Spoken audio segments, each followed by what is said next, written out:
இனிமே கண்ணை மூடிட்டு கடலை எண்ணெய் வாங்கலாம். ஏன்னா மந்த்ரா கடலை எண்ணெய் இதயத்தின் தயாரிப்பு. வறுக்க பொரிக்க ஏன் எல்லா சமையலுக்கும் மந்த்ரா தான். மந்த்ரா கடலை எண்ணெய், அபார ருசி, ஆரோக்கியமான உடல் நலம்.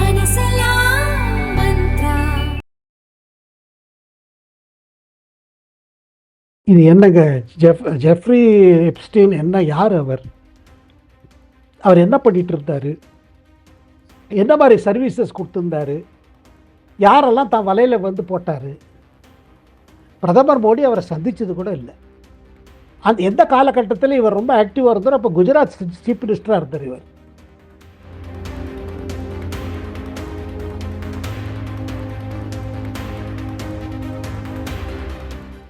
ஒரு குடும்பத்தோடு போய் ஃபோட்டோ எடுத்துக்கிறாங்க அவர் குஜராத் சிஎம்மாக இருக்கும் பொழுது. உன்கோபி புலாலோ இன்கோபி புலாலோ யாரெல்லாம் ஃபோட்டோ எடுத்துக்கணுங்கிறாரு. அதை வந்து இப்படி பண்ணுறாங்கன்னா அப்போது என்ன சொல்கிறது? இது சொல்லுங்கள். எதுவுமே ஒட்டாது. நீங்கள் ஸ்கேம் சொல்லி பார்த்தீங்க, ஸ்கேண்டல் சொல்லி, சரி அல்டிமேட்டாக நீங்கள் ஒருத்தருக்கு மேலே இந்த பாலியல் தொல்லை கொடுத்தாரு, இல்லை பாலியல் இதில் ஈடுபட்டாரு, இதுதானே அல்டிமேட். இது அப்போ எவ்வளோ ஃப்ரஸ்ட்ரேஷன் எதிர்கட்சிகள் இருக்கா பாருங்கள்.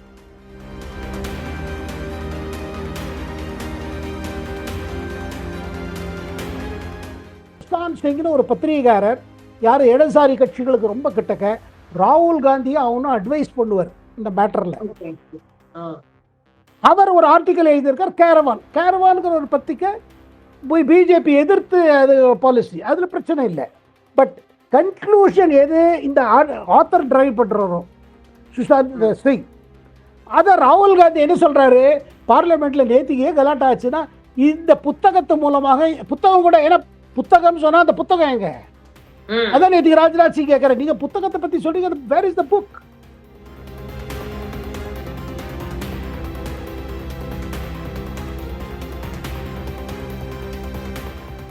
என்ன பாக்குறாரு? என்ன ஆயுதம் விட்டு அறிஞ்சா மோதி மேல அது படும். இந்த புக்கு தேடுறாரு, அந்த பேப்பர் தேடுறாரு. இப்ப இப்ஸ்டெயின் ஃபைல்ஸ்ங்கிறாரு. இப்ஸ்டெயின் ஃபைல் இவர் என்னத்தை பார்த்தாரு? இதுல பாருங்க, டேமேஜ் காங்கிரஸ்க்கு ஆகும். ஒரு லீடர் ஆஃப் ஆப்போசிஷன் அந்த லெவலில் பேசுகிறாரு. நாளைக்கு இந்த மாதிரி பேசினானா திருப்பி ரூலிங் கட்சி இவரோட வெளிநாடு போகிறது, ஏன் திருப்பி போகிறீங்க, ஏன் போகிறீங்க, அதை பற்றி எது ஆல்ரெடி சர்ச்சையில் இருக்க அந்த மேட்டர் ஆரம்பிச்சதுன்னா என்ன ஆகும்?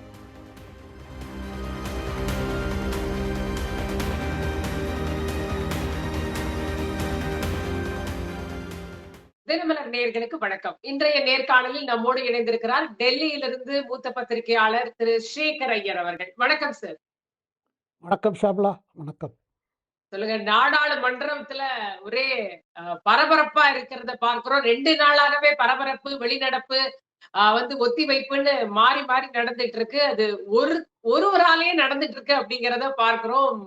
ராகுல் காந்தி அவர்களால. அவர் பேசும் பொழுதே நேற்றைக்கும் ஒரு பிரச்சனையை ஆரம்பிச்சாரு. நேற்றைய பிரச்சனைக்கு நம்ம பின்னாடி வரலாம். இன்றைய பிரச்சனையை நம்ம பார்த்தோம் அப்படின்னா, இந்த இந்தோ அமெரிக்கன் வர்த்தக ஒப்பந்தம் அப்படிங்கிறது எதனால வந்தது அப்படின்றத பத்தியே ஒரு விளக்கம் கொடுக்கிறாரு. ஒரு அழுத்தத்தின் அடிப்படையில தான் இது வந்திருக்கு, இதுக்கு நீங்க ஒத்துக்கிட்டு இருக்கீங்க அப்படின்றத சொல்றாரு. விவசாயிகளுக்கு எதிரா போயிருக்கு, விவசாயிகளை ஏமாற்றி விட்டது இந்த அரசு அப்படின்ற ஒரு குற்றச்சாட்டை காங்கிரஸ்ல இருந்து வைக்கிறாங்க. சொல்லுங்க சார், இதுக்கு எப்படி பிஜேபி என்ன பதில் சொல்ல போறாங்க? ஏன்னா விவசாய பொருட்களை ஏற்று கேக்குறாங்க, இம்போர்ட் பண்ண சொல்லி கேக்குறாங்க. அதனாலதான் நாங்க ஒத்துக்கலன்னு முதல்ல பேசப்பட்டது. ஆனா இன்றைக்கு நம்ம ரெடியா இருக்கோம் அங்கிருந்து இறக்குமதி செய்வதற்கு விவசாய பொருட்களை. எதனால இது நிகழ்ந்தது? ராகுல் காந்தி சொல்ற அந்த குற்றச்சாட்டுல எந்த அளவுக்கு உண்மை இருக்கிறதா பாக்குறீங்க? இல்லைங்க, இப்ப இதுவரையில் முதல்ல இந்தியாவுக்கும் அமெரிக்காவுக்கும் என்ன ஒப்பந்தம் வந்திருக்கு? ஒரு ஒப்பந்தம் செய்வதற்கு ஒரு ஒப்பந்தமா இருக்கு. இன்னும் ஒப்பந்தம் வரல. ஒப்பந்தம் செய்வதற்கு ஒரு ஒப்பந்தம், டீல் ஃபார் அ டீல். ஏன்னா Indo US free trade agreement கையெழுத்து போடணும். அதுல தான் இந்த டீட்டெயில்ஸ்லாம் வரும். இப்ப இமிடியேட்டா என்ன குட் நியூஸ்னா, நம்ம தமிழ்நாடை பொறுத்த மட்டும் பார்த்தீங்கன்னா, டெக்ஸ்டைல் பெல்ட்டில், லெதர் பெல்ட்டில், நம்ம ஷ்ரிம்ப் சீ ஃபுட் எக்ஸ்போர்ட் பெல்ட்டில் அவங்களுக்கெல்லாம் நல்ல நியூஸ் இது. அது தமிழ்நாடு என்ன, உங்களுக்கு தென்னிந்தியா முழுக்குமே, ஏன்னா 30% அவங்களுக்கு ஏற்றுமதி பாதிக்கப்பட்டுடுது இவங்க போட்ட டேரிஃபில். இதுக்கு பிறகு இப்போ இதில் அவர் என்ன பண்ணியிருக்காருன்னா, ரஷ்யன் ஆயில் வாங்க மாட்டோம், அதுக்கு பதிலாக வேற ஏதாவது ரூட் தேடுவோம் சொன்னதுலயே அது அந்த 25% போச்சு. அப்புறம் இப்போ இருக்கிற டேரிஃப் என்னன்னா ரிட்டாலியேட்டரி டேரிஃப். அதாவது நீங்க எங்க அமெரிக்கன் ப்ராடக்ட்ஸை டாக்ஸ் பண்ணாமல் உள்ள அலோவ் பண்ணீங்கன்னா நாங்களும் ஒன்றும் பண்ண மாட்டோம், இல்லைன்னா நாங்கள் 18% வச்சுருக்கோம். ஆனால் இதில் பார்த்தீங்கன்னா இப்போ இருக்கிற இந்த அனௌன்ஸ்மெண்ட்டு நேற்று இரவு பிரதமர் Modi and US president Trump 2 தரப்புலையும் சொன்னதில் என்னன்னா, எங்களுக்குள்ள ஒரு அக்ரிமெண்ட் ஆயிடுச்சு, அதில் ட்ரம்ப் சொல்றாரு ரஷ்யன் ஆயில் வாங்க மாட்டார். அதுக்கு இந்த பக்கத்திலே விளக்கம் என்னன்னா வெனிசுவேன் ஆயில் வாங்குவாங்க. ஏன்னா வெனிசுவேலால 7-8 வருஷமா நம்ம வாங்க முடியாமல் தவிச்சிட்டு இருக்கோம். ஏன்னா அது சாங்ஷன்ட் ஆயில் வாங்க முடியாது. ரஷ்யன் ஆயில் வேற ரூட்ல வருது. அமெரிக்கா எப்போல்லாம் சாங்ஷன் போட்டுதோ, அங்கே ஆட்சி மாற்றம் வந்ததுலேருந்து சாங்ஷன் இருக்கு. சாங்ஷன்னா என்னன்னா உங்களுக்கு தடை. நீங்கள் அந்த ஆயிலை வாங்கினீங்கன்னா வேற வேற தடை போடுவாங்க. ஸோ அந்த தடையினால் நம்ம வாங்காமல் இருக்கோம். இதை தவிர்த்து ஷாம்லா, நம்ம ஓஎன்ஜிசி அங்கே 10,000 கோடிக்கு அங்கே கிணறுகளை நம்ம இது பண்ணி வச்சுருக்கோம், வாங்கி வச்சுருக்கோம். அதில் நம்ம எனக்கு எடுக்கவே முடியல. இப்போ நேத்திக்கு வந்து அனௌன்ஸ்மெண்ட் என்ன, ட்ரம்ப் என்ன சொல்கிறாருன்னா, வெனிசுவேலாவோட இந்த கச்சா எண்ணெயை வாங்குவோம், இந்தியா வாங்க போகிறது. இதை தவிர்த்து $500 பில்லியன் அமெரிக்கன் ப்ராடக்ட்ஸ் எல்லாம் வாங்க போகிறாங்க. அதில் வந்து என்னெல்லாம் இருக்கும், டிஃபென்ஸ் இருக்கும், இது இருக்கும், எல்லாம் இருக்கும். இதுவரையில் விவசாய பொருளை வாங்குவோம், இல்லை இந்த பர்டிகுலர் பொருளை வாங்குவோம்னு இல்லை. ஏன்னா திருப்பி இப்போ இன்னைக்கு இந்தியா தரப்புல சொல்லுது என்னன்னா, அதாவது கவர்மெண்ட் என்ன சொல்கிறாங்க, இப்போ நாங்கள் டீட்டெயில்ஸை அக்ரிமெண்ட் வரையில் நெகோசியேஷன் நடக்க போகுது. ஏன்னா எப்படி Indo UK free trade agreement, இதுக்கு முன்னாடி ஒரு 6-7 டோட்டலாக 8 நாடுகளோட நமக்கு ஃப்ரீ ட்ரேட் இது அக்ரிமெண்ட் இருக்குது. இந்தியா சொல்வது என்னன்னா, உள்ள என்ன பேசிக்கிறாங்கன்னா, இந்த ஒப்பந்தத்துக்கு காரணம் இந்தியாவுக்கும் யூரோப்பியன் யூனியனுக்கும் இப்போ சமீபத்தில் அவங்க யூரோப்பியன் தலைவர் அந்த ப்ரெஷர் வந்துருது. ஏன்னா இந்தியா ஆல்டர்னேட் மார்க்கெட் தேடுறோம். இது எப்போல்லாம் டேரிஃப் வந்ததோ, நம்ம திருப்பூர் டெக்ஸ்டைல் பெல்ட் எக்ஸ்போர்ட் எங்கே அனுப்புறது, நம்ம லெதர் எக்ஸ்போர்ட் எங்கே அனுப்புறது, சீ ஃபுட் எக்ஸ்போர்ட் எங்கே அனுப்புறது, ஸ்டீல் நிறைய ஸ்டீல் ப்ராடக்ட்ஸ் போயிருந்தது, அது எங்கே அனுப்புறது, இந்த கவலையில் தான் கவர்மெண்ட்டும் சரி அந்தந்த பிஸ்னஸ் செக்டர்ஸும் ரொம்ப கவலை இதுவாக இருந்தாங்க. ஏன்னா நமக்கு லாஸ் ஆகிடும். இந்த லாஸ் வந்து பார்த்தீங்கன்னா வேலையிலே நிப்பாட்டிடுவாங்க எம்ப்ளாயிஸ். ஏன்னா அவ்வளோ பேர் வந்துருக்காது, ட்ரேட் விழுந்துருச்சுன்னா. ஸோ இது ஓவரால் பார்த்தீங்கன்னா இது பாசிட்டிவ், இது ரொம்ப பாசிட்டிவ் விஷயம். இதில் பாருங்க, நம்ம எங்கிட்ட இருக்கிற ஃபிகர்ஸ் பார்த்தீங்கன்னா இதில் வந்து ரிகவரி ஆச்சு வச்சுக்கோங்க, ஒரு ஸ்டீல் செக்டர் ஒண்டி எடுத்துட்டீங்கன்னா. ஏன்னா நமக்கு நிறைய ஸ்டீல் ஃபவுண்டரிஸ் இருக்குது, இங்கேருந்து அங்கே போகிறது ஸ்டீல் தாங்க, இந்தியாவிலேருந்து அமெரிக்காவுக்கு ஸ்டீல் ப்ராடக்ட்ஸ் போகிறது. அதில் போச்சுன்னா உங்களுக்கு $2 பில்லியன் ரிகவரி பண்ண முடியும். இது பெரிய அமௌண்ட்டு. நமக்கு வேலை, அதாவது ஜாப் கிரியேஷனுக்கு இது பெரிய மேட்டரு. அதே மாதிரி நீங்கள் ஃபார்மா எடுத்துக்கோங்க, நான் ஜெனரிக் ட்ரக்ஸுங்கிறது இந்தியாவிலேருந்து தான் போகிறதாங்க. அது அமெரிக்காவில் மருத்துவம் கொஞ்சம் சீப்பாக காரணம் இதுதான் காரணம்.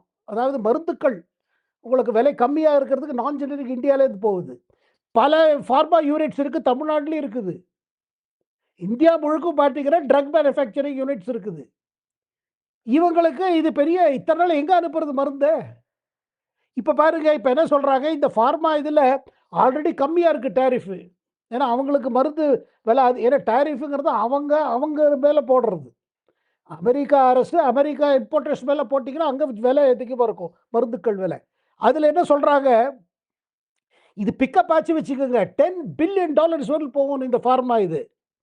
அதே மாதிரி சீ ஃபுட்டு, ப்ரானு இதெல்லாம் பார்த்தீங்கன்னா $850 மில்லியன் வரலும் போக முடியும். அதாவது இப்போ 23-24 ஃபைனான்ஷியல் இயரில் நீங்கள் பார்த்தீங்கன்னா $188 மில்லியன் நமக்கு ட்ரேட் ஆயிருக்கு. Billion, not billion, billion. அது வந்து $300 பில்லியன் போகும். ஏன்னா நமக்கு வேலை வாய்ப்பு இங்கே இது பண்ணணும்னா இந்த ஏற்றுமதி, ஏன்னா இதெல்லாம் எக்ஸ்போர்ட் ஓரியன்ட் இண்டஸ்ட்ரி இது, ஆல் தீஸ் இண்டஸ்ட்ரீஸ். இது நமக்கு பாசிட்டிவாக இருக்குது. இப்போ எண்ணெய் விஷயம்தான் மெயின் விஷயம். கச்சா எண்ணெய் எங்கே வாங்க போகிறீங்க? ரஷ்யன் ஆயில் வாங்கலைன்னா என்ன ஆகும்? அதுக்கு இப்போ அரசு தரப்புலேருந்து ஆஃபிஷியல்ஸ் என்ன சொல்கிறாங்க, நான் கேள்விப்பட்டது என்ன சொல்கிறாங்கன்னா, இங்கே பாருங்கள், எண்ணெய் வாங்குறதுங்கிறது இன்றைக்கி முடிவு பண்ணுறது இல்லை, எத்தனை எண்ணெய் எங்கே வாங்க போகிறோன்னு. வாங்க வேண்டிய நேரத்தில் இன்டர்நேஷ்னலாக ஆயில் ப்ரைஸ் என்ன, எது சீப் ஆயிலோ அதை வாங்குவோம். ரஷ்யன் ஆயில் வந்து நமக்கு டிஸ்கவுண்ட் கொடுத்துருந்தாங்க. இப்போ ரஷ்யன் ஆயில் சாங்ஷன் ஆயிடுது. ஈரானியன் ஆயில் சாங்ஷன் இருந்து நம்ம வாங்கியிருந்தோம். அதாவது எல்பிஜி இது சி கம்ப்ரெஸ்டு நேச்சுரல் கேஸ் இதெல்லாம் வாங்கியிருந்தோம். நம்ம லிக்விஃபைடில் கேஸ் எல்லாம் வாங்கியிருந்தோம் பைப்லைன் மூலமாக, கப்பல் டேங்கர் மூலமாக. இப்போ நமக்கு ரஷ்யா ஈரான் 2 பிரச்சனையாக இருக்குது. ஏன்னா அந்த இடத்துல ஒரு ஈரானில் பார்த்தீங்கன்னா செக்யூரிட்டி ப்ராப்ளம் இருக்குது. இப்போ வெனிசுவேன் ஆயில் வாங்கிட்டுனா இது எப்படி வரும்? நம்ம எண்ணெய் வாங்கும் பொழுது 2 இது விஷயம் பார்க்க போகிறோம். அங்கே இன்டர்நேஷ்னல் ப்ரைஸ் என்ன, இங்கே ஏற்றுமதி இறக்குமதி செய்து இந்தியாவில் லேண்ட் பண்ணும்போது என்ன ப்ரைஸ் என்னன்னு. ஸோ ப்ரைஸ் நெகோசியேஷன் இருக்கும். ஆனால் இதில் ரஷ்யன் ஆயில் மேஜர் பார்த்தீங்கன்னா நம்ம எதை வாங்கிட்டுறோமோ அதில் 40% மேலே அது யூரோப்பில் தான் வித்துட்டு இருந்தோம். நம்ம ரிஃபைன் பண்ணி அதை அங்கே விற்றுருவோம். க்ரூடு வாங்குவோம், கச்சா எண்ணெயை வாங்கி ரிஃபைன் பண்ணி கொடுப்போம். இப்போ அதே கம்பெனிஸ், இப்போ அம்பானி ரிஃபைனரிஸ் இருக்குது பாருங்கள், அம்பானிக்கு இருக்குது. அவங்க அதை வெனிசுவேல் ஆயில் வாங்கி அங்கே விற்பாங்க. இதில் அமெரிக்காவுக்கு என்ன லாபம்? எதுக்கு வெனிசுவேல் ஆயில் இந்தியா வாங்கட்டும் சொல்கிறாங்க? அது காரணம் வந்து முன்ன 90% வெனிசுவேல் ஆயிலை சைனா வாங்கிட்டு இருந்தான். அமெரிக்காவுக்கு இந்த எண்ணெய் சைனாக்கு போகக்கூடாது, இந்தியா வாங்கிக்கிட்டோம். அப்புறம் ட்ரேட் ரிலேஷன்ல சாமலா இது ஃப்ரெண்ட்ஷிப்ங்கிறது கிடையாது. எது மியூச்சுவல் இன்ட்ரெஸ்ட், அதாவது அந்தந்த நாடுகளுக்கு அவங்க இன்ட்ரெஸ்ட் பார்ப்பாங்க. இப்ப நம்ம இந்த இடத்துலதான் ரஷ்யா கிட்ட இருந்து தான் நாங்க வாங்குவோம். வந்து இந்த நாட்டோட இன்ட்ரெஸ்ட் தான் முக்கியம்னு சொல்லப்பட்டது முதல்ல. ஆனா இன்றைக்கு வந்து ட்ரம்ப் கிளியரா சொல்றாரு, அவரோட ட்விட்டர்ல போடுறாரு, கிளியர் ஆயிடுச்சு ரஷ்யாட்ட இருந்து இனிமேல் வாங்க மாட்டார்கள் அப்படின்னு போடுறாரு. அப்பதான் அந்த இடத்துலதான் ஒரு சந்தேகம்ங்கிறது வருது. அப்ப எதற்காக ரஷ்யாவை நம்ம கம்ப்ளீட்டா வேண்டான்னு நம்ம நிறுத்துறோம்? இங்க ஏன் வாங்குறது? நம்ம நிறுத்துறோம்னு சொல்லல ஒண்ணும். நம்ம நிறுத்த போறோம்னு சொல்லல ஒண்ணும். நம்ம எப்ப வாங்க வேண்டிய நேரத்துல எனக்கு என்ன கான்ட்ராக்ட் ஆயிருக்கோ அது வந்துட்டு இருக்கும். நம்ம என்ன இப்ப பாருங்க, எண்ணெய் விலை அதிகமாச்சு வச்சுக்க. இப்ப ரஷ்யன் ஆயில் அவன் டிஸ்கவுண்ட் கொடுத்துட்டு இருக்காங்க. இப்ப நீங்க அவங்க ரஷ்யன் எண்ணெயை நீங்க கொண்டு வர முடியாது வச்சுக்கோங்க, சாங்ஷன் பண்ணிட்டாங்க. 2 மேஜர் கம்பெனிஸே சாங்ஷன்டு. நீங்க அவங்களுக்கு பணம் கொடுத்து வாங்கவும் முடியாது, அவரும் விற்க முடியாது. இது எதுக்கு அந்த ப்ரெஷர் போடுறாங்க அமெரிக்கா? அந்த யுக்ரைன் போரை நிறுத்துறதுக்கு. இந்த யுக்ரைன் போரை நிறுத்தினா அது நமக்கு லாபம் தானே, போர் நின்றுச்சுன்னா. அது ஒன்று. இரண்டாவது, அந்த பிரைஸ் இருக்கு பார்த்தீங்களா, அதாவது இதுல ஒரு ஸ்ட்ராட்டஜிக் இன்ட்ரெஸ்ட் சைனாக்கு போகக்கூடாது, இந்தியா வாங்கிக்கோங்க, நமக்கு கம்மி ரேட்ல கிடைச்சது வச்சுக்கோங்க, நம்ம ஏன் வாங்க மாட்டோம்? அதே நேரத்தில் ரஷ்யால இந்த மற்ற விஷயங்கள் ஆல்ரெடி நம்ம வாங்கிட்டு இருக்கோமே, போர் விமானங்கள், போர் கப்பல்கள், சப்மெரீன்ஸு, நம்ம S-400 மிசைல் சிஸ்டம்ஸ் அதெல்லாம் இருக்குது. அது மேலே ஒன்றும் வரல. இது ட்ரேடு. இதில் என்னங்க பாருங்க, 2 நாடுக்கு நடுவில் இது நடக்கும் பொழுது, ஒரு ட்ரேடு இருக்கும்போது அதில் செக்யூரிட்டி இன்ட்ரெஸ்ட் வரும்.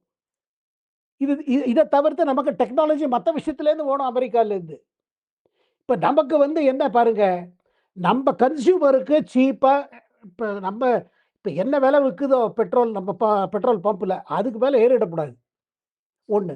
இரண்டாவது, இந்த மாதிரி வெனிசுவேலா ஆயில் வாங்குறேன், ரஷ்யன் ஆயில் இப்போ கொஞ்சம் கம்மி பண்ணுறேன்னு சொல்லத்துல, இதனால் நம்ம திருப்பூரில் இருக்கிற டெக்ஸ்டைல் யூனிட்ஸுக்கோ இல்லை தமிழ்நாட்டில் இருக்கிற இண்டஸ்ட்ரீஸ்க்கோ இல்லை ஆல் இண்டியா லெவலில் இண்டஸ்ட்ரீஸ்க்கு திருப்பி ட்ரேட் ஆரம்பிச்சது, அதுவும் நமக்கு லாபம் தானே. இங்கே பாருங்க, எந்த கண்ட்ரியும் ஒரு பிரின்சிபல் ஸ்டாண்டு கிடையாது. அந்தந்த நாடுகள் எப்போதுமே அவங்களுக்கு எது பெஸ்ட் இன்ட்ரெஸ்ட்டு. நான் ரஷ்யன் ஆயில் தான் வாங்குவேன்னு சொல்லிட்டு நம்ம திருப்பூர் யூனிட்ஸை தவிக்க விட முடியுமா? இது நம்ம காமன் சென்ஸ்ல புரிஞ்சுக்கணும். அதனால அமெரிக்கா கைவிட்டான்ல, இது புட்டினுக்கும் தெரியும். இப்ப புட்டினும் மோதிக்கு நல்ல இது இருக்கு. ஒன்று. இரண்டாவது, இந்த ஒப்பந்தம் பண்ணி டாரிஃபை நம்ம குறைக்கிறோம் இப்போதைக்கு. அதுக்கு பிறகு அந்த யுக்ரைன் ரஷ்யன் வார் நின்று போச்சுன்னா இந்த பிரச்சனை வராது திருப்பியும். 2. மூணாவது, இதை வாங்குவோம் அதை வாங்குவோங்கிறது ஃபியூச்சர். இப்போதைக்கு நம்ம யுக்ரைன் ரஷ்யா போருக்கு வந்து இந்த பெட்ரோல், இந்த கச்சா எண்ணெய் மூலமா வர்ற பணம் தான் உதவுதுன்றதுதான் ட்ரம்ப் அவர்களுடைய குற்றச்சாட்டாக முதல்ல இருந்தது. அப்ப நம்மளும் அதை ஏத்துக்கிறோமா? நம்ம பெட்ரோல், நம்ம கச்சா எண்ணெய் அங்க வாங்குறோம், அதனால அங்க போர் நடந்தது, இப்ப வேண்டாம்னு நினைக்கிறோம், அதனால அப்படி இத எடுத்துக்கணுமா? நம்ம இந்தியா என்ன சொல்லிச்சுன்னா, நாங்க ரஷ்யன் எண்ணெய் வாங்குறோங்கிறீங்க, பட் யூரோப்பும் வாங்கிட்டு இருக்காங்களே, அவங்கள ஒன்றும் நிறுத்தலையே. பட் இப்ப இருக்கிற நிலைமை இருக்கு பார்த்தீங்களா? எப்போதுமே டீல்னா, இந்த சைடு கொஞ்சம் காம்ப்ரமைஸ் பண்ணணும். அந்த சைடு ஒண்ணு காம்ப்ரமைஸ் பண்ணணும். இதுல நமக்கு இப்ப இருக்கிற என்ன பிரச்சனை என்னன்னா, நம்மளோட இண்டஸ்ட்ரி எல்லாம் அஃபெக்ட் ஆயிருது. இந்த 6 மாசத்திலே பாருங்க 30% விழுந்துருது. அதனால ரொம்ப பல கோடி லாஸு. சரி. அண்ட் இந்த நம்ப கார்மெண்ட் எக்ஸ்போர்ட் அப்புறம் இப்ப இருக்கிற டாரிஃப் ரேட் இருக்கு பாருங்க. 18%ங்கிறது பங்களாதேஷோட கம்மி, வியட்நாமோட கம்மி. ஏன்னா அவங்களும் டெக்ஸ்டைல் எக்ஸ்போர்ட்டர்ஸ். பெரிய வியட்நாம்லாம் ஸ்டீல் கூட எக்ஸ்போர்ட் பண்றாங்க. நமக்கு கொஞ்சம் காம்படிட்டிவா ஆருது. ஒரு நாடும் இந்த மாரி முடிவு எடுக்கும் பொழுது, அந்த இப்ப இருக்கிற நிலைமை, இப்ப இருக்கிற எது நமக்கு சாதகம், பாதகம் பார்த்துட்டு எடுக்கிற முடிவு. சரி. நம்ம இதுல பட்ஜெட்லயே கூட அமெரிக்காவுக்கு சாதகமா சில சலுகைகளை கொடுத்திருக்காங்க. பாத்தீங்களா, இந்த டேட்டா சென்டர்ஸ்க்கு டாக்ஸ் ஹாலிடே வந்து இப்ப சொன்னதாகட்டும், அதே மாதிரி ஏவியேஷன் சம்பந்தமான சில பொருட்களுக்கு வந்து வரி விலக்கு கொடுத்ததாக இருக்கட்டும், இதெல்லாமே அந்த சைடுக்கான சாதகமான ஒரு விஷயம் அப்படின்னு ஒரு குற்றச்சாட்டு வைக்கப்படுது. இல்ல குற்றச்சாட்டு வைக்கப்படுகிறது. பட் டேட்டா சென்டர் எதுக்கு நம்ம கிரியேட் பண்றோம்? ம். ஏன்னா ஆர்டிபிஷியல் இன்டெலிஜென்ஸ் பெரிய அளவுல வருது. ஆர்டிபிஷியல் இன்டெலிஜென்ஸ ஆப்பரேட் பண்றதுக்கு உங்களுக்கு டேட்டா சென்டர்ஸ் வேணும் ஆல் ஓவர் த கண்ட்ரி. நாடு முழுவதும் வேணும். அந்த டேட்டா சென்டர்ஸ் ஆப்பரேட் ஆகுறதுக்கு உங்களுக்கு நெறைய பவர் தேவை. எலக்ட்ரிசிட்டி தேவை. அந்த எலக்ட்ரிசிட்டி தேவைக்கு தான் நீங்க அதில பவர் பிளான்ட்ஸ் வரணும். புது புது பவர் பிளான்ட்ஸ் வரணும். அதுக்காக தான் நம்ம நியூக்ளியர் செக்டர இப்ப திறந்திருக்கோம். பிரைவேட் பார்ட்னர்ஷிப் கொண்டு வந்திருக்கோம். அந்த புது பவர் அந்த சட்டம் ஒண்ணு பாஸ் ஆச்சு. இப்ப சக்தின்னு ஒரு சட்டம் பாஸ் ஆச்சு. அதுக்கு தான் பாஸ் ஆச்சு.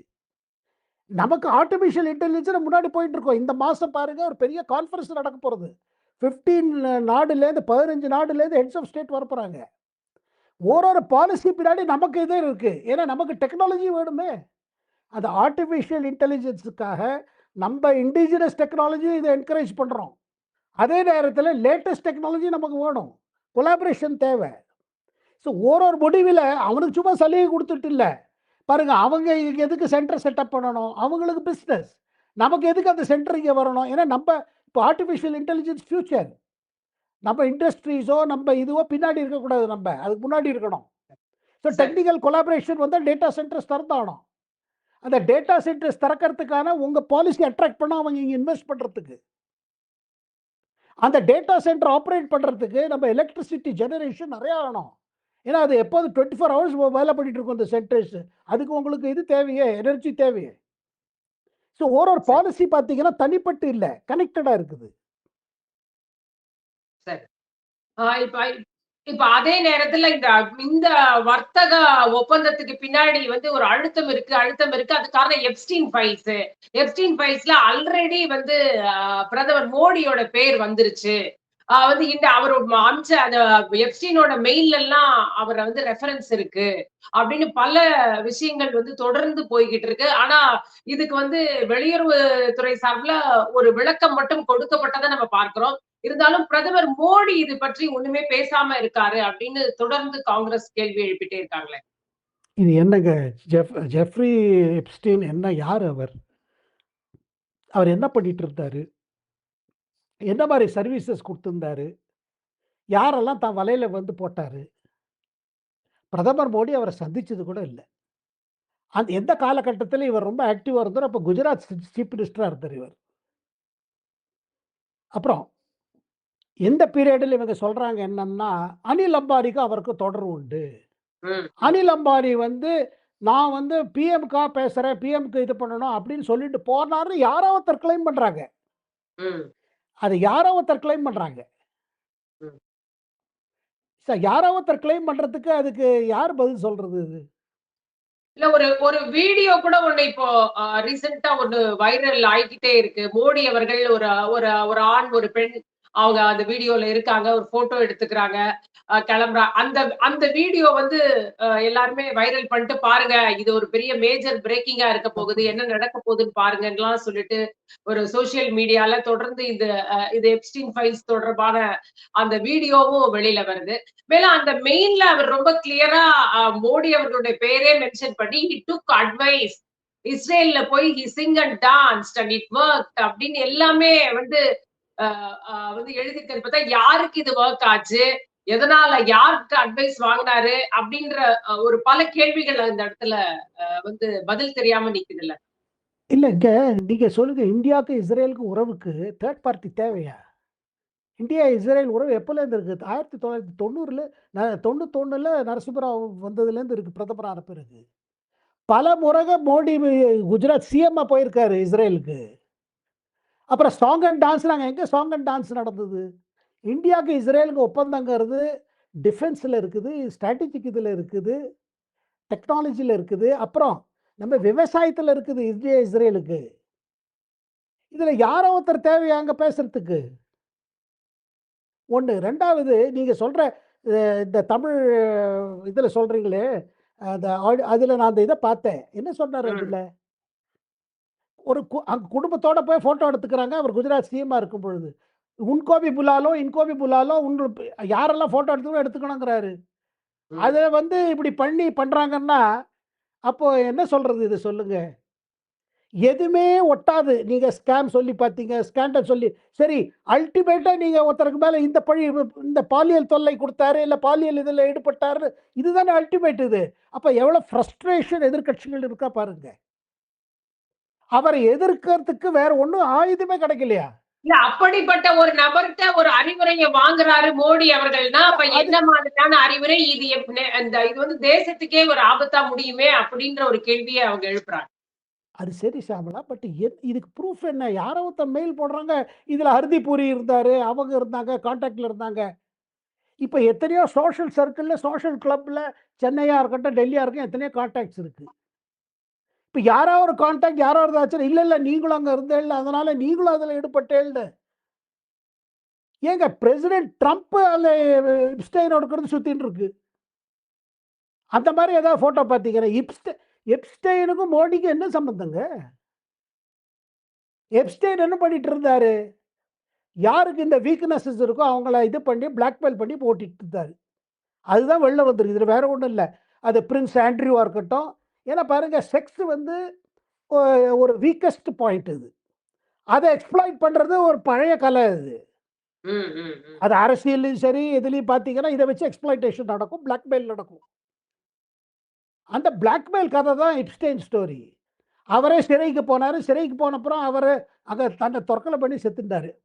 அவங்க கூட இருந்த ஒரு பெண்மணி அவங்களும் ஜெயில்ல இருக்காங்க. 20 ஆண்டு காலம் தண்டனையில இருக்காங்க. அங்க அமெரிக்கால என்ன நடக்குதுன்னா, இத வச்சுன்னு ட்ரம்ப பிடிக்கலாம்னு நடக்குது. இப்ப இத வச்சுன்னு மோடிய பிடிக்கலாம்னு நெனச்சா அது எப்படி ஓடும் அது? ஏன்னா இது பாருங்க, இது பலமுறை இது சொல்லப்படுற, ஆனா தமிழ் வெப்சைட்ஸ் பண்றதெல்லாம் பார்த்தீங்கன்னா, அது வந்து நியாயம் இல்ல. ஏன்னா அத சொல்ற வீடியோல ஹிந்தி பாதி பேருக்கு புரியாது. என்ன சொல்றாரு? "இன்சே பி மில்லியே, உன்சே பி மில்லியே." சரி இவர்ன்னு பாருங்க. சரி அவங்க வந்து பார்க்கணும்னா வரட்டும். அவங்கள வர சொல்லுங்க. அவ்வளோதான். என்னங்க பாலியல் தொல்லை குடுக்குறோம். குரூப்ல ஃபோட்டோ எடுத்துப்பாங்க. ஒரு காமன் சென்ஸ் இல்லாம ஏதோ ஒண்ணு கலப்பி, ஏதோ ஒண்ணு பண்ணி பாருங்க. மோடிய எதிர்க்கிறது அது ஒரு அரசியலா இருக்கலாம். இல்ல அவர்கள் கொள்கையை ஒத்துக்காம இருக்கலாம், பண்ணலாம். ஆனா இந்த மாரி இது ஒட்டிக்காது. சரி. நான் ஏன்னா மோடிய தெரிஞ்சதுனால சொல்றேன். மோடியோட செயல்பாடு பார்த்தீங்கன்னா, அவருக்கு அவ்வளோ நேரமே இருந்திருக்காது தனியா போறதுக்கு எங்கேயும். இது இது பலமுறை கொண்டு வருவாங்க. ஏன்னா இது முன்ன கூட பார்த்தீங்கன்னா, அவர் பேர இவங்களோட லிங்க் பண்ணாங்க. ஸ்மிருதி இரானியோட லிங்க் பண்ணாங்க. இவங்களோட யார வேணாலும் லிங்க் பண்ணிடுறது. இதுலேருந்து என்ன தெரியுறதுன்னா, மோடி எதிர்த்திருக்கிற சக்திகள் ரொம்ப வீக்கா இருக்காங்க. இன்னைக்கு ராகுல் காந்தியே சொல்றாரு வெளியில வந்து, இல்ல எப்ஸ்டைன் ஃபைல்ல மால் ஹை, பாட் மால் ஹை. அப்போ மால் ஹைன்னா ஹிந்தியில மால்னா என்னன்னா, அதுல பெரிய இது இருக்குன்னு, பெரிய விஷயம் விஷயம் இருக்குன்னு. இருக்கு. ஏதோ விஷயம் இருக்குங்கிறாரு. இப்ப லீடர் ஆஃப் த ஆப்போசிஷனுக்கு வேற ஒண்ணுமே கிடைக்கலையா?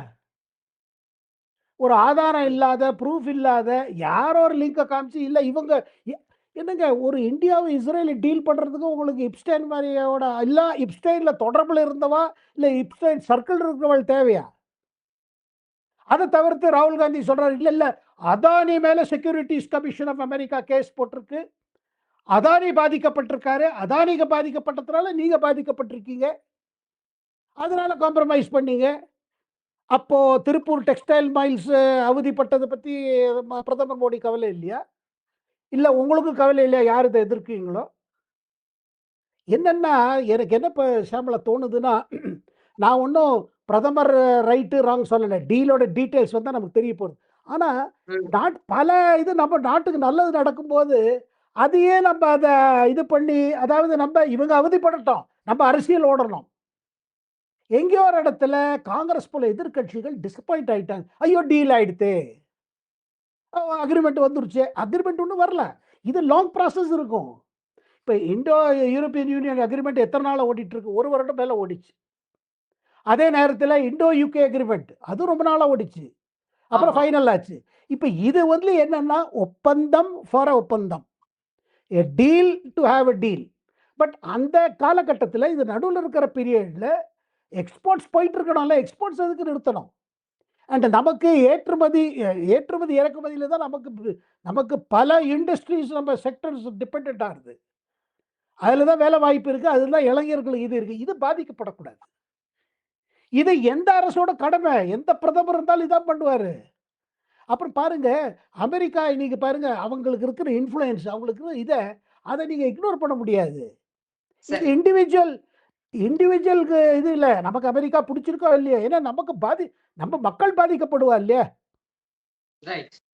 அதே நேரத்துல நேற்றைக்கு வந்த பிரச்சனை சைனா, அதாவது தேச பாதுகாப்பு பத்தி பேசுறேன், என்ன நடக்குதுன்ற அந்த மாதிரியான முக்கியமான நேரத்துல அந்த அவங்க வந்து எல்லை பகுதியில வரக்கூடிய அந்த காலகட்டத்துல முடிவெடுக்கவில்லை பிரதமர் மோடி அவர்கள் அப்படின்னு வந்து ஃபார்மர் சீஃப் நரவணே அவர்கள் எழுதி வச்சிருக்காரு அந்த புக்ல.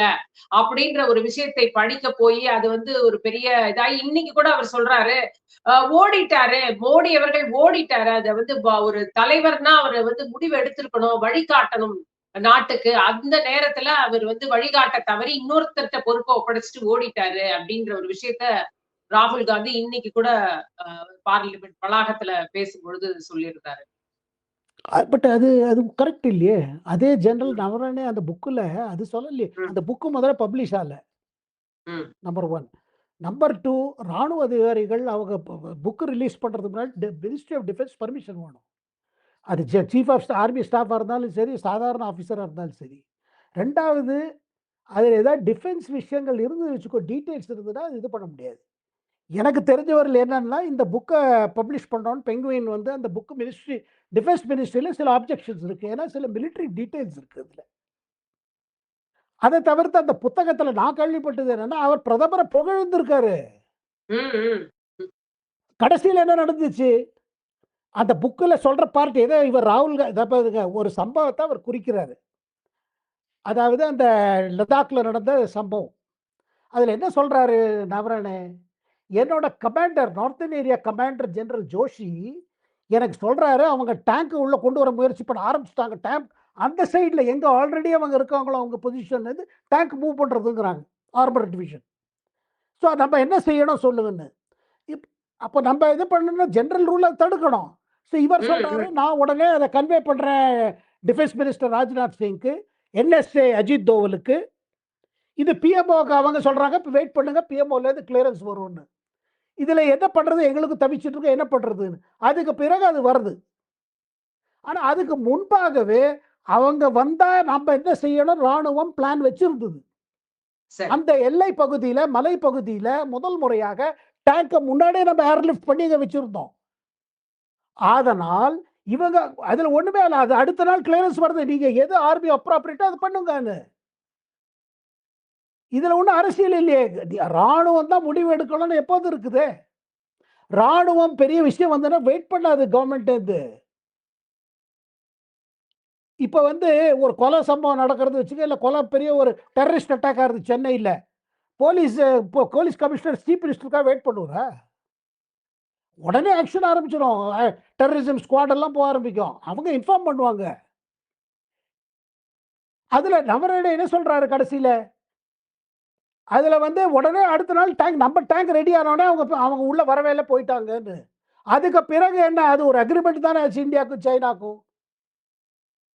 இதை தவிர்த்து அதுல ஒரு கான்வர்சேஷன் கோட் பண்றாரு. இதுல இதுல என்ன ஒரு நிமிஷம் எஸ்டாப்ளிஷ் பண்ண பாக்குறாரு ராகுல் காந்தின்றது சொல்லுங்க சார். இது என்ன பாருங்க. எஸ்டாப்ளிஷ் பண்ண இதுல பாத்து? இதுல இன்னொரு விஷயம் நான் சொல்லிடுறேன் நம்ம நேயர்களுக்காக. அந்த ஆ. பக்கம் கமாண்டர் இருந்தவர், அந்த கமாண்டருக்கும் இந்த ஜெனரல் நவரனேக்கும் இதுதான் அது கான்வர்சேஷன் தான் அதில் லிஸ்ட் பண்ணியிருக்காரு. ஜெனரல் ம், ஜோஷி பாருங்க, யார் நார்தர்ன் கமாண்டரோ ஜெனரல் ஜோஷி, அவர் ரிட்டையர் ஆயிட்டாரு. அவரும் ரிட்டையர் ஆயிட்டாரு. அவர் ஒரு இன்டர்வியூல சொல்றாரு, இந்த தடவை நாங்க குவிட் ப்ரோக்கோ பணத்தினால தான் சைனா பின்னாடி போயிட்டாங்க. என்ன? India is not of India of 1962. 62ல இருந்து பாரதம் இல்ல இது. அவங்க முதல் முறையாக பார்த்தாங்க அந்த ஹைட் வரை நாங்களும் டேங்க கொண்டு போக முடியும்னு. அண்ட் தொடர்ந்து இது ஸ்டாண்ட் ஆஃப் இருந்தது. அதுக்கப்புறம் ஒரு அக்ரிமெண்ட் ஆச்சு. அது நல்லா இதுல நாங்க காமிச்சிட்டோம் that we can do it. குவிட்கோ ப்ரோனா என்ன? நீங்க அது பண்ணா நாங்க இது பண்ணோம். இது எஸ்டாப்ளிஷ் ஆயிடுச்சு. அண்ட் அந்த புத்தகத்துல நான் கேள்விப்பட்டது என்னன்னா, அவர் பிரதமர் மோடியை பிரைஸ் பண்றாரு. அவர் அவரோட கருத்து எந்த இடத்துல பிரச்சனை வந்ததுன்னா, அக்னிவீர் கொண்டு வந்தாங்க பார்த்தீங்களா ஸ்கீம். அதுல அவர் சொல்லியிருக்காரு, எனக்கு அது புதுசா இருந்தது. நான் எதிர்பார்க்கல. நாங்க ப்ரொபோசல் குடுத்தோம். பாருங்க, ஆர்மி முன்னாடிலேருந்து என்ன சொல்லிட்டு இருந்தாங்க, நம்ம எக்கச்சக்கமா செலவழிக்கிறோம் ஆன் மேன் பவர். நமக்கு டெக்னாலஜில நிறைய போட வேண்டியிருக்கு. மாடர்ன் வார்ல வந்து is the use of technology. Men coming, technology அதிகம். அதுக்காக எங்களுக்கு பட்ஜெட்டை மாற்றணும். அதுக்கு ஒரு புது ஷார்ட் டியூரேஷன் சர்வீஸ் நம்ம கொடுக்கணும்னு ப்ரொபோசல் கொடுத்தாங்க. ஆனால் அந்த ப்ரொபோசலை எப்படி மாற்றி திருப்பி வந்ததோ கவர்மெண்ட் இது, அது எனக்கு புரியல. இந்த மாதிரி ஒரு ஸ்கீம் கொண்டு வந்தாங்க. அது அவர் கருத்து வச்சார். அதுக்கப்புறம் அது அவர் ஒன்றும் அது இது பண்ணலை. அதாவது இந்த பார்ட்டை பாருங்க, புக்கில் என்ன ஒரிஜினலாக வந்திருக்கு யாருக்கும் தெரியாது. ஆனால் புக்கில் இந்த மாதிரி அவர் எழுதியிருக்காருன்னு சொல்லி அதை சுஷாந்த் சிங்னு ஒரு பத்திரிகைக்காரர், யார் இடதுசாரி கட்சிகளுக்கு ரொம்ப கிட்டக்க, ராகுல் காந்தியை அவனும் அட்வைஸ் பண்ணுவார் இந்த மேட்டரில். அவர் ஒரு ஆர்டிக்கல் எழுதியிருக்கார். கேரவான்ங்கிற ஒரு பத்திரிக்கை பிஜேபி எதிர்த்து அது பாலிசி, அதில் பிரச்சனை இல்லை. பட் கன்க்ளூஷன் எது இந்த ஆத்தர் டிரைவ் பண்ணுறோம் சுஷாந்த் சிங், அதை ராகுல் காந்தி என்ன சொல்றாரு பார்லிமெண்ட்ல நேத்திக்கே கலாட்டா ஆச்சுன்னா, இந்த புத்தகத்து மூலமாக, புத்தகம் கூட, ஏன்னா புத்தகம் சொன்னா அந்த புத்தகம் எங்க? அதான் நேற்று ராஜ்நாத் சிங் கேட்கறேன், நீங்க புத்தகத்தை பத்தி சொல்றீங்க, where is the book? Book ஒன்றும் பப்ளிஷ் ஆகல. ஏன் பப்ளிஷ் ஆகல? உங்களோட டிஃபென்ஸ் மினிஸ்ட்ரி பர்மிஷன் கொடுக்கல. அப்படி இருக்கும் பொழுது நீங்க எப்படி இது பண்ண முடியும்? இந்த புக்கை ரெஃபர் பண்ண முடியும்? இது ஒன்று. இன்னொரு விஷயம் ஷாம்லா, நீங்க வெளியில வந்து இதே மேட்டரை சொல்லுங்களேன், யாரும் தடுக்க முடியாது. ஆனா அவைக்குள்ள இதுதான் நம்ம தமிழ் நேயர்கள்லாம் புரிஞ்சுக்கணும். நான் தமிழ்நாடு அசம்பிளியில இந்த மாதிரி முடியுமான்னு கேட்கிறேன். நான் ஒரு தரம் அப்பாவு வந்து சொல்லிட்டாரு வச்சுக்கோ, இதை ஒரு ரூலிங் கொடுத்தாச்சுன்னா, அது ஸ்பீக்கர் அசம்பிளியா இருக்கட்டும், லோக்சபாவா இருக்கட்டும், ரூலிங் கொடுத்த பிறகு எந்த மெம்பரும், ஆளுங்கட்சி சரி எதிர்கட்சி, அதை கொஸ்டின் பண்ண முடியாதுன்னு ஒரு பரம்பரை இருக்கு, ரூல்ஸ்ல இருக்குது. நேற்று ஸ்பீக்கர் சொல்லிட்டார், இந்த புக்கு பப்ளிஷ் ஆகல, பப்ளிஷ் இல்லாத புக்கை நீங்க மென்ஷன் பண்றீங்க, ஒரு ஆர்டிக்கலை பத்தி சொல்றீங்க, இதை நாங்க எடுத்துக்க முடியாது, I will not allow it நேற்று சொல்லிட்டாரு.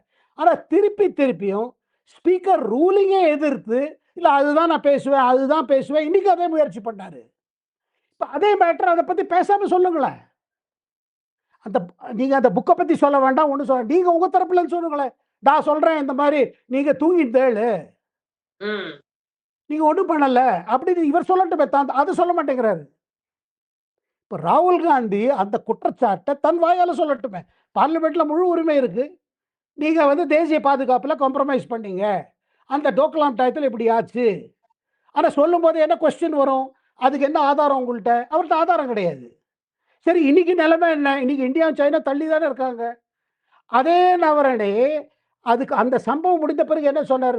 they have not occupied a single inch of our territory சொன்னாரா இல்லையா? Under our control. அந்த நேத்திக்கு அதுவும் அந்த பழைய டேப்பெல்லாம் ஓடிச்சு. அதாவது என்ன ஷாம்லா, நீங்க leader of the opposition, in a sense leader of the opposition, நீங்க அடுத்த பிரதமர் மாதிரி நீங்க பிஹேவ் பண்ணணும். நீங்க ராணுவத்தை இது பண்ணி தீர்ந்தீங்கன்னா, ராணுவத்தை பற்றி சர்ச்சை ஆரம்பிச்சதுன்னா, அப்போ மேட்டர் 1962 போகும். இந்தியா சீனா போரில், அந்த போரில் என்ன ஆச்சு? அந்த போரை பற்றியும் ஒரு என்கொயரி கமிட்டி இருந்துச்சு. General Henderson Brooks and general பகத்துக்கு 2 பேரும் சேர்ந்து ஒரு ரிப்போர்ட் வந்தது. ஹெண்டர்சன் புரூக்ஸ் ரிப்போர்ட் வந்தது. இந்தியா எப்படி அதில் படு தோல்விக்கே ஆச்சு, ஏன் இந்திய சோல்ஜர்கள் அவ்வளோ பேர் பார்த்தியர் ஆனாங்க, அந்த ரிப்போர்ட்டை இதுவரை பார்லிமெண்ட்ல வச்சது கிடையாது. அதை ஒரு ஆஸ்திரேலியன் ஜேர்னலிஸ்ட் அந்த புக்கை போட்டாரு. அந்த புக்கு கூட அதை பற்றி பார்லிமெண்ட்ல டிஸ்கஸ் பண்ணதில்லை. என்ன காரணம்? காங்கிரஸ் காலகட்டத்திலையும் சரி, அதுக்கு பிறகு சரி, நம்ம பார்லிமெண்ட்ல நம்ம ஆர்மியை பற்றி நம்ம பேச ஆரம்பிச்சோம்னா, இன்னைக்கு டிப்ளாய் இருக்காங்க பாருங்க, தன் குடும்பத்தெல்லாம் விட்டுட்டாங்க, மலைப்பதியில் காட் பண்ணிட்டு இருக்காங்க. இந்த டிஸ்கஷன் பார்த்து என்ன நினைப்பாங்க? அரசியல்வாதிகளை நம்மளை எப்படியெல்லாம் பேசுறாங்க, எவ்வளோ கஷ்டத்தில் நம்ம இங்கே வேலை பண்ணுறோம். இந்த பாலிடிக்ஸ் கூடாது இதுல எல்லா கட்சிகளோட கருத்து. ஆனா ராகுல் காந்திக்கு வேற ஒண்ணுமே தெரிய மாட்டேங்கிறது. என்ன பார்க்கறாரு, என்ன ஆயுதம் விட்டு எறிஞ்சா மோதி மேல அது படும். இந்த புக்கு தேடுறாரு, அந்த பேப்பர் தேடுறாரு. இப்ப இப்ஸ்டெயின் ஃபைல்ஸ்ங்கிறாரு. இப்ஸ்டெயின் ஃபைல் இவர் என்னத்த பார்த்தாரு?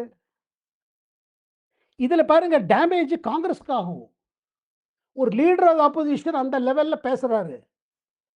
நாளைக்கு இந்த மாதிரி பேசினானா திருப்பி ரூலிங் கட்சி இவரோட வெளிநாடு போறது, ஏன் இது திருப்பி திருப்பி போறீங்க, ஏன் போறீங்க, அதை பத்தி எது ஆல்ரெடி சர்ச்சையில் இருக்க அந்த மேட்டர் ஆரம்பிச்சதுன்னா என்ன ஆகும்? சரி. இது பாருங்க, இதுல கடைசி இதுல ம், இப்ப தற்சமே அரசு. ஆனா ஒண்ணு தெரியுது, ராகுல் காந்தியோட டெஸ்பரேஷன் தெரியுது. ம், நீங்க அதே பாலிசியை பத்தி பாலிசியை பேசுங்களேன். ம், உங்களோட பாதுகாப்பு பாலிசியில இந்த பிரச்சனை எல்லாம் இருக்குது, டிஃபென்ஸ்ல இந்த கம்மி எல்லாம் இருக்கு, நீங்க எடுத்து பேசுங்க, லீடர் ஆஃப் ஆப்போசிஷன்ல பேசுங்க. But why are you taking the help of a book that has not been published? அதுதான் கேட்குறாங்க கவர்மெண்ட் தரப்புல இருந்து. ஸ்பீக்கர் ரூலிங் கொடுத்துட்டாரு, அதை கொண்டுறாதீங்க, ஏன்னா இந்த புக்கு இல்லை. இந்த புக்கில் இந்த மாதிரி இருக்கு, இது மாதிரி அவர் நவரன் எழுதியிருக்காருன்னு சுஷாந்த் சிங்கிறவர் சொல்றாரு.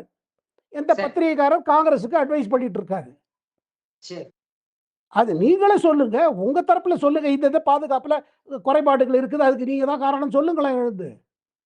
ம், ம். இது என்னன்னாங்க சபலா, அன்பார்ச்சுனேட்லி ராகுல் காந்தி தன் தரப்புல சொல்ல முடியும். அங்க அப்படியே நம்ம மின்காலத்துல கிராமபோன் பிளேட் நின்றுட்டு இருக்குமே, அந்த நீடில் எங்க ஸ்டக்கோ அதே இடத்துல இருக்காரு.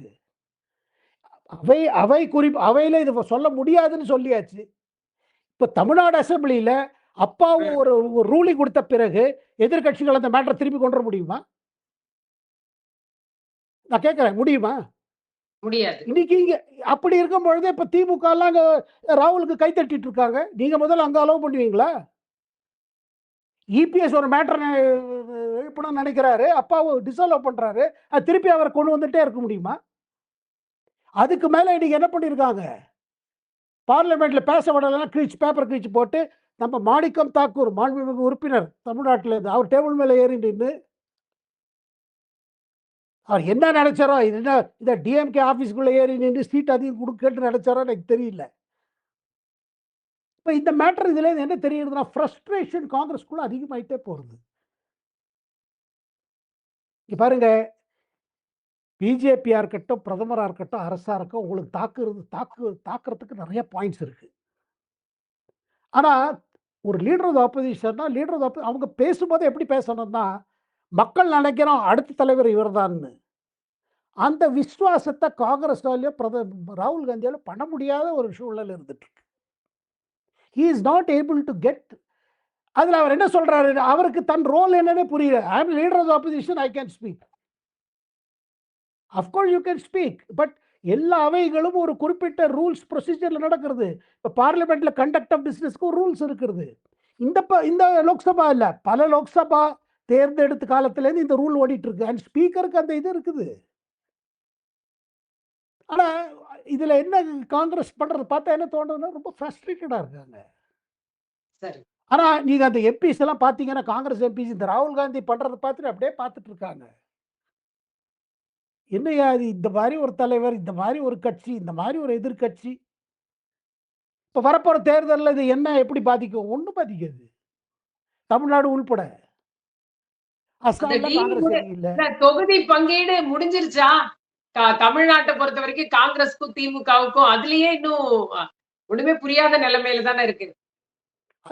அதுலயும் ராகுல் காந்தி முருகமன் ஏறி இருக்காரு. அவர் சொல்றாரு, நீங்க சொல்லுங்கன்னு. ஏன் ஆட்சி பங்கு கொடுக்க கூடாது, என்ன தப்புன்னு கேட்கிறாரு அவரு. நம்ம அதாவது அவருக்குள்ளே, ஏன்னா அவர் பாருங்க, அவர் இவங்க சொல்றதெல்லாம் கேட்கிறாரு. என்ன ஒய் நாட்? இல்ல காங்கிரஸ் எம்எல்ஏஸை நம்ப முடியாது, எங்களுக்கு நம்பர் கிடைக்கலன்னா அவங்க பிஜேபி வித்துட்டு போடுவாங்க, இப்படியெல்லாம் கனிமொழி சொல்லதா கேள்வி. அதனால தான் நாங்க வந்து we don't want to commit. அப்புறம் எங்க திராவிடியன் பாலிடிக்ஸ்ல பவர் ஷேரிங் கிடையாது. அதை அவர் புரிஞ்சுக்கிற நிலைமையில இல்லை. அதாவது ஸ்டாலின் என்ன சொல்றாரு, இப்ப நான் வைக்கிற குற்றச்சாட்டு இபிஎஸ் மேல என்னன்னா, நீங்க பிஜேபியோட பவர் ஷேரிங் ஒத்துட்டீங்க, இதான் உங்க என்டிஏவோட நிலைப்பாடு. ஆனா தமிழ்நாட்டில் திராவிடியன் பார்ட்டிஸோட இது என்னன்னா, டெல்லியில எங்களுக்கு பங்கு வேணும், இங்க பங்கு தர மாட்டோம், எங்க பாலிடிக்ஸ் இப்படிதான் போகும். அததான் கொஸ்டின் பண்ற ராகுல் காந்தி. சரி. பார்க்கலாம் சார். இன்னும் எப்படி போக போகுது அப்படின்னுட்டு கருத்துக்களுக்கு மிக்க நன்றி. நன்றி. வணக்கம்.